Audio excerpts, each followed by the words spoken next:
Estou lendo o dicionário Vini, a partir da letra S, a palavra é santo. Santo, eu acho que eu já li essa palavra.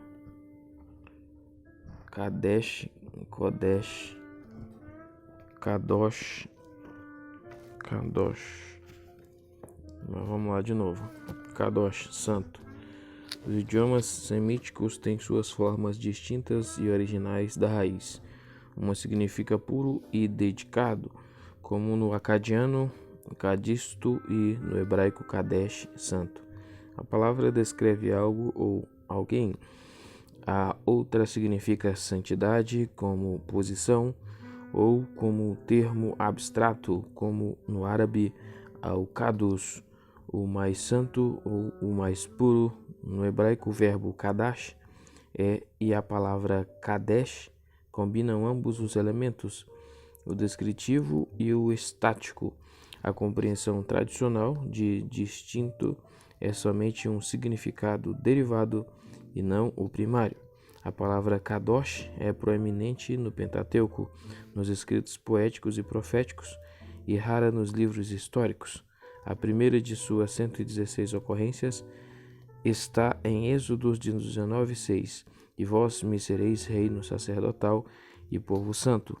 Estas são as palavras que falarás aos filhos de Israel. No Antigo Testamento, Kadosh tem conotação fortemente religiosa.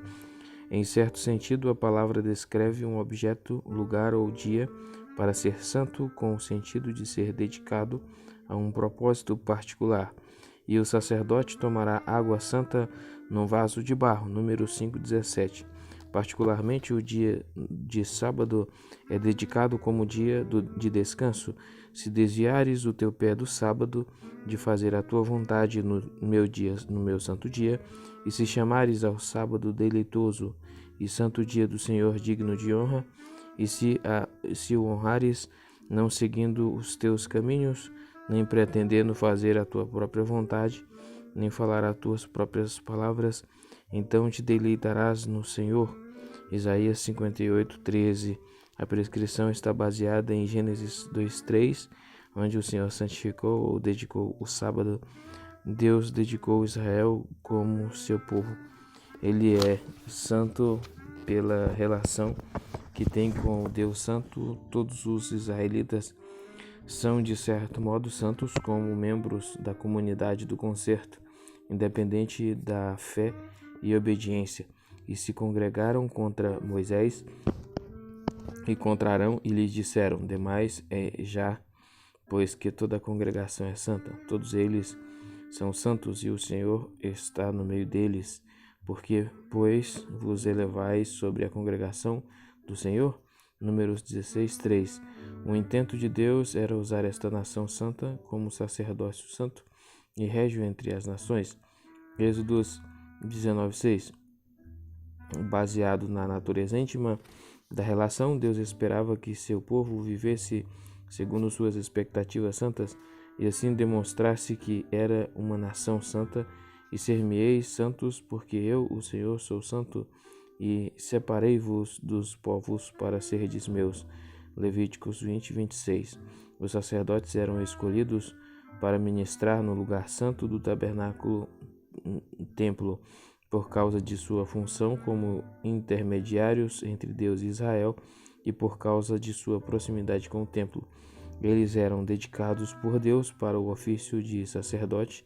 Santos serão a seu Deus e não profanarão o nome do seu Deus, porque oferecem as ofertas queimadas do Senhor, o pão do seu Deus, portanto serão santos.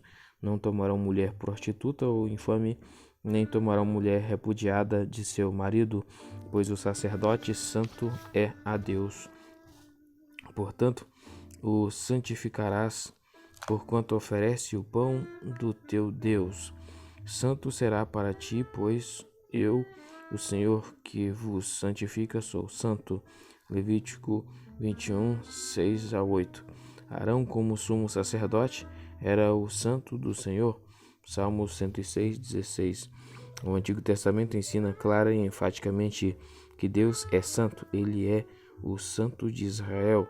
Isaías 1:4, Deus, o Santo, Isaías 5:16 e o Santo, Isaías 40:25. O seu nome é santo, porque assim diz o alto e o sublime que habita na eternidade e cujo nome é santo. Em um altar e santo lugar habito, e também com o contrito e abatido de espírito, para vivificar o espírito dos abatidos e para vivificar o coração dos contritos. Isaías 57:15. A declaração negativa: não há santo como é o Senhor, porque não há outro fora de ti, e rocha nenhuma há como o nosso Deus. 1 Samuel 2:2 explica que ele é muito santo e que ninguém é tão santo quanto ele. Também os anjos na companhia divina são santos. E fugireis pelo vale dos seus montes, porque o vale dos montes chegará até Azel, e fugireis assim como fugistes do terremoto nos dias de Uzias, rei de Judá. Então virá o Senhor meu Deus e todos os santos contigo, ó Senhor. Zacarias 14:5. Os serafins proclamavam uns aos outros a santidade de Deus e clamavam uns aos outros, dizendo: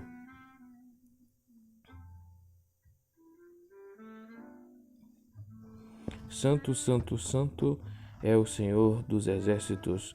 Toda a terra está cheia da sua glória. Isaías 6:3. Na Septuaginta, a palavra Agios, santo, representa o Kadosh hebraico. Kadesh ou Kadosh, Kadesh, Kadosh. Ser santo, santificar. Este verbo, que aparece 175 vezes, significa ser santo. Êxodos 29:37, Levítico 6:18. Ou santificar. Ouvi-me, ó levitas, santificai-vos agora e santificai a casa do Senhor, Deus de vossos pais, e tirai do santuário a imundícia. 2 Crônicas 29:5. Kodesh é santidade, né? Santidade, coisa santa, santuário. Este substantivo ocorre 469 vezes com os significados de santidade. Êxodos 15:11. Coisas santas, Números 4:15 e santuário, Êxodos 36:4. Outro substantivo, Kadesh, quer dizer prostituta cultual ou sodomita.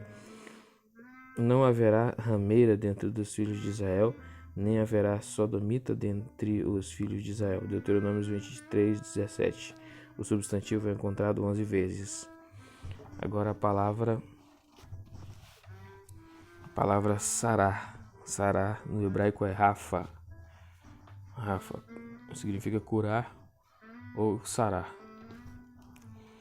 Esta palavra é comum no hebraico antigo e moderno. Aparece por volta de 65 vezes no Antigo Testamento hebraico e ocorre pela primeira vez em Gênesis 25:17. E sarou Deus a Abimeleque. Curar pode ser descrito como restaurar ao estado normal, ato que Deus tipicamente faz.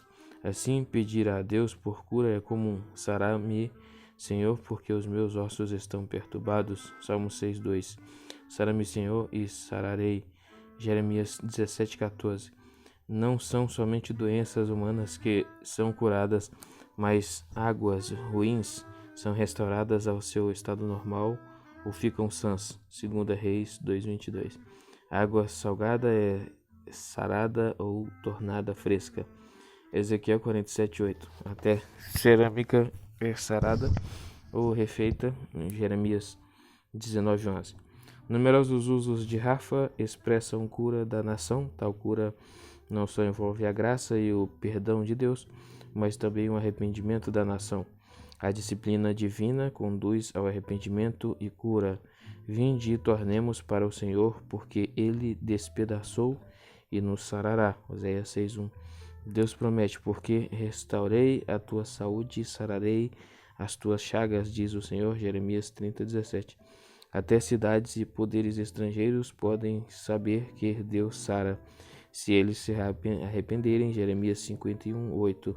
Os falsos profetas são condenados porque eles só lidam com os sintomas e não com as lesões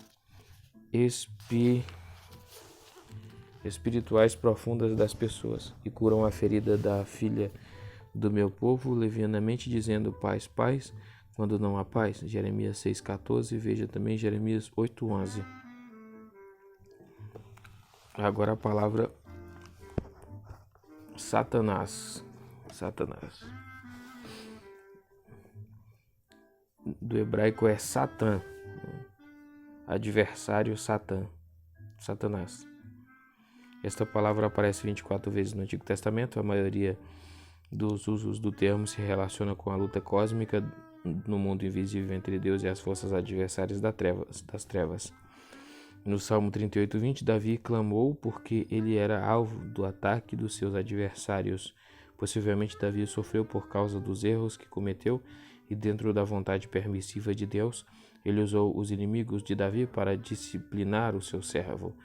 Em outro salmo de aflição sofrida por um indivíduo, um justo expressou sua profunda fé no Senhor.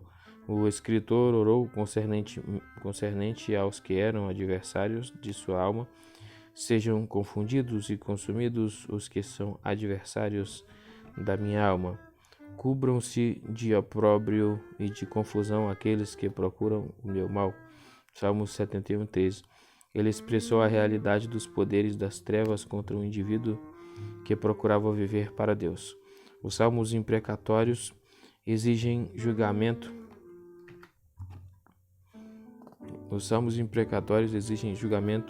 Dos inimigos, refletindo a batalha no mundo invisível entre as trevas e a luz.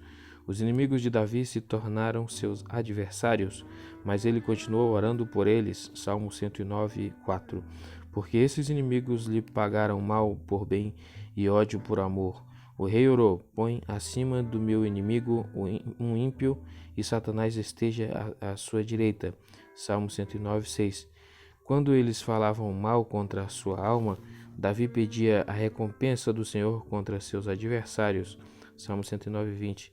E finalmente, porque os acusadores de Davi tinham querido causar-lhe tanto mal, ele pediu que seus acusadores fossem vestidos de vergonha e desonra. Salmo 109:29. Em todas estas passagens, Deus trabalhava indiretamente, permitindo que os indivíduos agissem como adversários do seu povo. Em outra ocasião, Davi foi misericordioso com os membros da família de Saul, que amaldiçoaram e lhe desejaram mal quando ele fugia de Absalão, 2 Samuel 16:5. Davi conteve os chefes do seu exército que queriam matar a família de Saul. Depois que esta tinha se arrependido de suas más ações, o rei não quis que seus oficiais fossem seus adversários em dia de vitória e alegria, 2 Samuel 19:22. Deus também pode ser adversário. Quando Balaão foi amaldiçoar os filhos de Israel, Deus o advertiu para que não fizesse assim. Quando o profeta persistiu, Deus o disciplinou, e a ira de Deus acendeu-se porque ele se ia, e o anjo do Senhor pôs-se-lhe no caminho por adversário. Números 22:22. Deus esteve na função de advérbio, porque nenhuma maldição poderia desfazer os concertos e acordos feitos com Israel. Deus levantou uma controvérsia com Salomão, quando Salomão juntou cada vez mais esposas pagãs ao seu harém. Deus ficou muito descontente, Deuteronômio 17:17. Mas quando o rei construiu os santuários pagãos para estas esposas, Deus levantou adversários contra ele. 1 Reis 11:14. Uma ação direta que levou os edomitas e sírios a se revoltarem contra Israel. Outro exemplo especial de intervenção foi a ocasião em que Satanás, literalmente um adversário, se levantou contra Israel e incitou Davi a numerar a Israel. 1 Crônicas 21:1. Aqui no hebraico não há o artigo definido e, portanto, o adversário está em mente. Em passagem paralela, o Senhor moveu Davi a numerar Israel e Judá, 2 Samuel 24:1. Assim como o Senhor incitou um adversário contra Salomão, também aqui Deus tomou uma ação direta para provar Davi, a fim de lhe ajudar a aprender uma lição vital. Deus prova os crentes com a finalidade de ajudá-los a fazer escolhas certas e não depender de sua própria força humana. O livro de Jó No livro de Jó, a palavra Satanás sempre tem um artigo definido que a precede. Jó 1:6-12. Por isso o termo enfatiza no papel de Satanás como adversário. Deus permitiu que Satanás provasse a fé de Jó e o adversário afligiu o patriarca com muitos males e sofrimentos. Satanás não era todo poderoso porque ele indicou que não podia ir além da proteção que Deus exercia em Jó. Jó 1:10. Ele transpôs o limite só com a permissão de Deus e somente para casos específicos que demonstrariam a justiça de Deus. Jó se tornou o campo de batalha entre as forças das trevas e da luz. Ele aprendeu que Satanás pode ser vencido fazendo as escolhas certas e que Deus pode ser glorificado em toda circunstância. Zacarias registrou uma visão de Josué, o qual estava diante do anjo do Senhor, e Satanás estava à sua mão direita para se lhe opor, literalmente ser o seu adversário. Zacarias 3:1. O Senhor repreendeu o adversário. Zacarias 3:2. Satanás mais uma vez estava em conflito com os propósitos de Deus e os anjos de Deus, mas o adversário não era todo poderoso e estava sujeito à repreensão do próprio Deus. O uso geral de Satã, adversário, aparece em 1 Reis 5:4. Porém agora o Senhor, meu Deus, me tem dado descanso de todos os lados. Adversário não há, nem algum mal encontro. Em outra ocasião, Davi passou para o lado dos filisteus, na possibilidade de lutar com eles contra Israel. Alguns dos líderes filisteus duvidaram da sinceridade de Davi e sentiram que ele seria um adversário em qualquer batalha entre os dois exércitos. 1 Samuel 29:4. Na Septuaginta a palavra é diabolos. Agora a palavra sátiros. Sátiros.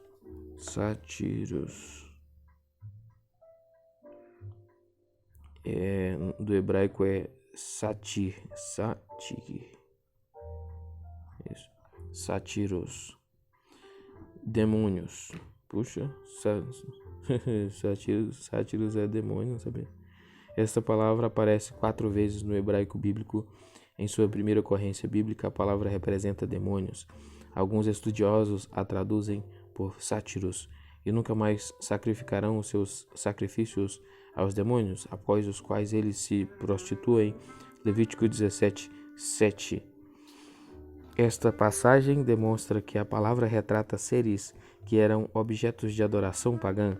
A adoração destes demônios persistiu por muito tempo na história de Israel, aparecendo no reinado de Jeroboão I, 929 a.C., que constituiu os seus próprios sacerdotes para os altos, para os sátiros e para os bezerros que fizera. 2 Crônicas 11:15. Neste exemplo, Sair descreve os ídolos que Jeroboão tinha feito. O avivamento de Josias provavelmente envolveu a demolição dos lugares altos dos demônios. 2 Reis 23:8. A palavra agora é secar. Secar é Iabesh. Secar-se e Iabesh. Secar-se, ficar seco, murchar-se. Este termo é achado ao longo do desenvolvimento do idioma hebraico em alguns outros idiomas semíticos. É encontrado por volta de 70 vezes no Antigo Testamento hebraico em sua forma verbal. Iabesh é visto pela primeira vez em Gênesis 8:7, quando depois do dilúvio as águas se secaram de sobre a terra. Entretanto, o substantivo derivado Yabashá, que significa solo seco, já ocorre em Gênesis 1:9. Coisas físicas que secam são o pão, Josué 9:5, o solo no período de seca, Jeremias 23:10, Amós 4:7, os riachos e ribeiros, 1 Reis 17:7, e as colheitas, Isaías 42:15. A brevidade da vida humana é comparada com a secagem da relva. Salmos 90,6. Por causa da aflição, o coração também seca como a erva. Salmos 102,4.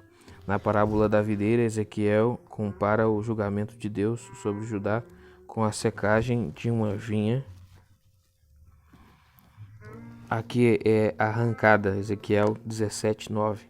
Por causa de sua desobediência, a mão de Jeroboão se secou como julgamento de Deus.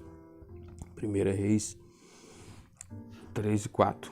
Consciência psicossomática é demonstrada claramente em Provérbios 17:22. O espírito abatido virá a secar os ossos. A palavra segredo no hebraico é sod. Plano secreto ou confidencial, conversa secreta ou confidencial, segredo, conselho, reunião, círculo. Este substantivo ocorre 21 vezes no hebraico bíblico. O termo sod significa primeiramente conversa confidencial. Esconde-me do secreto conselho dos maus. Salmo 64:2. Em Provérbios 15:22, a palavra se refere aos planos, qual se faz sozinho e antes que sejam compartilhados com outras pessoas. Onde não há conselho feito por si mesmo, os projetos saem vãos, mas com a multidão de conselheiros se confirmarão, terão sucesso. Às vezes a palavra significa uma conversa sobre algo que deveria ser mantida em segredo. Pleiteia a tua causa com o teu próximo mesmo e não descubras o segredo de outro. Provérbios 25:9. Segundo a palavra, representa um grupo de amigos íntimos com quem se compartilha assuntos confidenciais. No seu secreto conselho de Simão e Levi, não entre minha alma com a sua congregação, minha glória não se ajunte. Gênesis 49:6. Primeira ocorrência da palavra. Jeremias 6:11 fala das reuniões informais, mas ainda havendo partilha de assuntos confidenciais dos jovens juntamente. Ter conselhos suaves está em um grupo onde todos compartilham e se alegram no que está sendo discutido ou feito. Salmo 55:14. Seguinte, até. Seguinte, diferente, outro. Esta palavra ocorre cerca de 166 vezes em todos os períodos do hebraico bíblico. O primeiro significado desta palavra é temporal e é visto em Gênesis 17:21. O meu concerto, porém, estabelecerei com Isaque, o qual Sara te dará neste tempo determinado no ano seguinte. A primeira ocorrência bíblica da palavra está em Gênesis 4:25. E tornou Adão a conhecer a sua mulher, e ela teve um filho e chamou o seu nome Sete, porque disse ela, Deus me deu outra semente em lugar de Abel. Este significado de diferente ou outro também aparece em Levíticos 27:20. E se não resgatar o campo, ou se vender o campo a outro homem, nunca mais resgatará. Em Isaías 28:11. A define língua ou idioma, consequentemente deve ser entendido como estrangeiro, pelo que por lábios estranhos e por outra língua falará a este povo, visto que este versículo é citado em 1 Coríntios 14:21 como uma profecia de falar em línguas do Antigo Testamento. Figura proeminente no debate sobre este assunto. Finalmente, pode significar outro. Neste uso, a palavra distingue uma coisa de outra, sem enfatizar contraste. Este é seu significado em Êxodo 20:3. Não terás outros deuses diante de mim. A palavra segurança no hebraico é mibtá. O ato de confiar, o objeto da confiança, o estado de confiança ou segurança. Esta palavra ocorre 15 vezes em Provérbios 21:22. A palavra se refere ao ato de confiar. A cidade dos fortes sobe o sábio e derruba a força em que confiaram. O termo mibtá quer dizer em Jó 8:14 o objeto da confiança e em Provérbios 14:26 o estado de confiança ou segurança. O termo betá é um substantivo que significa segurança, confiança. Uma ocorrência está em Isaías 32:17, e o efeito da justiça será paz, e a operação da justiça, repouso e segurança, betá para sempre. Batá, a palavra batá em hebraico é confiar, ser confiante. ter confiança. Este verbo, que ocorre 118 vezes no hebraico bíblico, tem um possível cognato árabe e um cognato no aramaico recente. Em Deuteronômio 28:52, a palavra quer dizer confiar.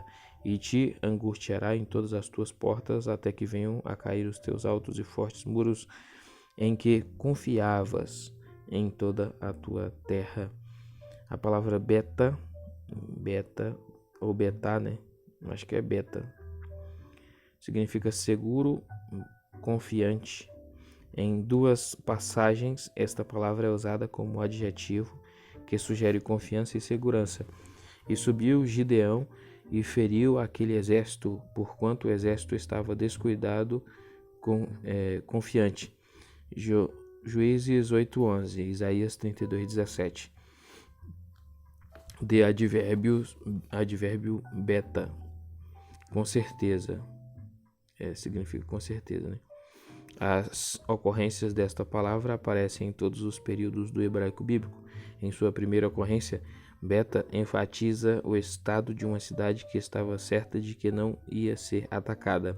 2 filhos de Jacó, Simeão e Levi, tomaram cada um a sua espada e entraram afoitamente na cidade e mataram todo o macho. Gênesis 34:25. A cidade nem desconfiava que ia ser atacada. Em passagens como Provérbios 10:9 e Provérbios 1:33, beta enfatiza a confiança e a ausência de destruição iminente. Quem anda em sinceridade anda seguro, mas o que perverte os seus caminhos será conhecido. Enfrenta julgamento certo.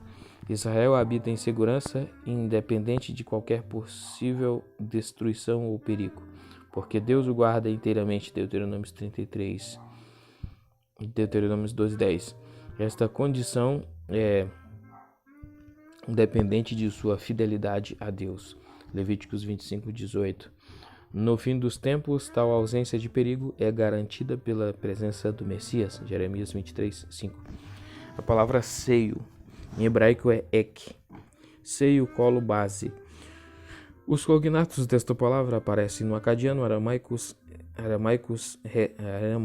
recente e árabe. A palavra aparece 38 vezes ao longo da literatura bíblica. A palavra representa a frente exterior do corpo humano, onde as pessoas amadas, crianças e animais são apertados fortemente. Concebi eu, porventura, todo este povo? Gerei-o eu para que me dissestes que o levasse ao colo, como o aio leva o que cria. Números 11:12. Em sua primeira ocorrência bíblica, ek é usado para aludir ao seio de um homem. Então disse Sarai a Abrão: meu agravo seja sobre ti, minha serva pus eu em teu regaço. Vendo ela, agora que concebeu, sou menosprezada aos seus olhos. Gênesis 16:5. O marido do seio é o marido mantido perto do coração ou querido. Deuteronômios 28:56. Este sentido figurativo interior aparece outra vez no Salmos 35:13. A minha oração voltava para o meu seio. Jó 19:27. Em 1 Reis 22:35, a palavra significa interior ou coração de um carro de guerra. O termo ek retrata a dobra de roupa sobre o cinto, onde coisas são escondidas. E disse-lhe mais o Senhor: mete agora a mão no peito, ek. Êxodos 4:6. Várias versões traduzem esta palavra por regaço. A sorte se lança no regaço, mas do Senhor precede toda a sua disposição. Provérbios 16:33. Contudo, braços pode ser usado mesmo onde esteja claro que o sentido é regaço. Mas o pobre não tinha coisa nenhuma, senão uma cordeirinha que comprara e criara, e que em sua casa crescera junto com seus filhos, comia do seu bocado e do seu copo bebia, dormia nos seus braços e a tinha como filha. 2 Samuel 12:3. Finalmente, ek significa a base do altar, como está descrito em Ezequiel 43:13. A palavra semana. A palavra agora é semana. Semana é Shabua em hebraico, né? Shabua.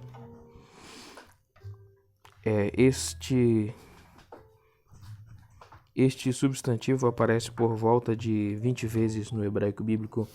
Em Gênesis 29 e 27 diz respeito a uma semana inteira de festas. Êxodo 34 e 22 fala de uma festa especial no calendário religioso de Israel. Também guardarás a festa das semanas, que é a festa das primícias, da cega do trigo, e a festa da colheita do fim do ano. Em Levíticos 12:5, a palavra aparece com um sufixo dual e significa um período de 2 semanas. Mas se tiver uma fêmea, será imunda 2 semanas como na sua separação. Depois ficará 66 dias no sangue da sua purificação. A palavra semear é zara. Semear, espalhar sementes, engravidar. Comum ao longo da história do idioma hebraico, esta raiz é encontrada nos vários idiomas semíticos, inclusive no antigo acadiano. O verbo é encontrado em torno de 60 vezes no Antigo Testamento hebraico. Ocorre primeiramente em Gênesis 1:29, no resumo das bênçãos da criação que Deus fez ao gênero humano. E toda árvore em que há fruto, de árvore que dá semente. Em uma sociedade agrícola como o Israel antigo, o verbo zara seria muito importante e muito comumente usado, sobretudo para descrever a semeadura anual das colheitas. Juízes 6:3, usado no sentido figurativo, está escrito que Jeová semeará Israel na terra. Oséias 2:23. Nos últimos dias, Jeová promete: eu semearei a casa de Israel e a casa de Judá com a semente de homens e com a semente de animais. Jeremias 31:27. De grande conforto contínuo são as palavras: os que semeiam em lágrimas cegarão com alegria. Salmo 126:5. A lei universal da colheita, semear e colher se aplica a todas as áreas da vida e experiência. Um bom exemplo de necessidade de tradução livre do significado inerente, em vez de fazer uma tradução estritamente literal, envolve o termo zara, tanto em sua forma verbal quanto em sua forma substantival. Isto é encontrado em Números 5, que descreve a lei da prova da mulher acusada de infidelidade. Se ela fosse inocente, seria declarado: ela será livre e conceberá. Zara, semente zera. Números 5:28. Esta frase é literalmente: ela será absolvida e será semeada com semente, ou ela ficará grávida com a semente. O nome do Antigo Testamento, Jezreel,